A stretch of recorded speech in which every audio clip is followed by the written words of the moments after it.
Сәлеметсіздер ме? Абай атамыздың өлең оқу эстафетасын жалғастырамын. Мен Жекен Умай Думан қызы, жасым 7-де, Алматы қаласы, нөмірі 103 мектеп гимназиясында 2 А сынып оқимын.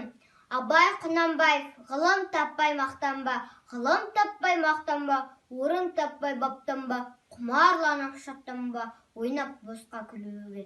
5 нәрсеге қашық бол, 5 нәрсеге асық бол. Адам болам десеңіз, тілеуін өмірдің алдында, оған қайғы жесеңіз.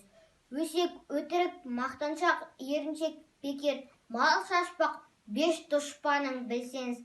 Талап, еңбек, терең ой, қанағат, рахым ойлап қой, 5 асығыс көнсеңіз. Жамандық көстен нәфретілі, суытып көңіл тисаңыз. Жақсылық көстен қайбіретілі, оны ойға жисаңыз. Ғылым болмай немене, балалықты қисаңыз. Болмасан да, ұқсап та, бір ғалымды көрсеңіз. Сізге ғылым кім берер, жамбай жатап сөнсеңіз. Дүниеде өзі, малда өзі, ғылымға көңіл берсеңіз. Рахмет.